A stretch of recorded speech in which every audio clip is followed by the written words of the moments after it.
বিগত সরকারের আমলে করা চুক্তিগুলোর কারণে জ্বালানির দাম বেড়েছে, তবে এখন দুর্নীতি কমায় দাম কমার সুযোগ তৈরি হয়েছে বলেছেন বাণিজ্য উপদেষ্টা শেখ বশির উদ্দিন। বৃহস্পতিবার ১৯তম ঢাকা ইন্টারন্যাশনাল টেক্সটাইল এক্সিবিশন উদ্বোধনকালে তিনি এসব কথা বলেন।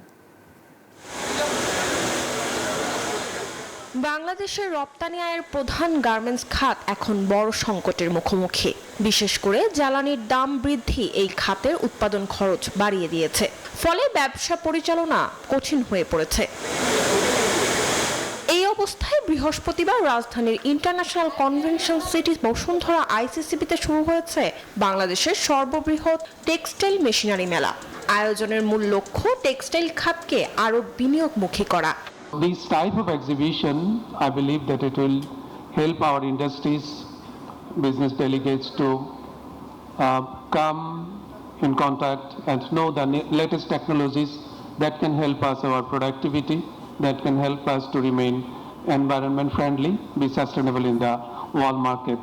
মেলা উদ্বোধন করেন বাণিজ্য উপদেষ্টা শেখ বশির উদ্দিন। বলেন, বিগত সরকারের আমলে করা চুক্তিগুলোর কারণে জ্বালানি মূল্য বেড়েছে, তবে এখন দাম কমার সুযোগ তৈরি হয়েছে। There is no large scale corruption scale exists in the government, so therefore in procuring energy contracts or whatever is, and also given the macroeconomic situations that we have inherited, it is not an easy balance.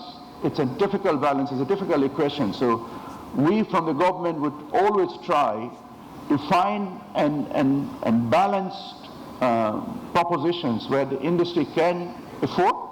মেলায় চীন, Germany, Bharat, Italy, Japan, দক্ষিণ Korea ও তুরস্ক সহ ৩৩টি দেশের ১,৬০০টি stall এবং ১১০০-এর অধিক brand textile ও garments খাতের সর্বাধুনিক প্রযুক্তি প্রদর্শন করা হবে। মরিয়ম আজিজ মৌরিন, নিউজ 24, ঢাকা।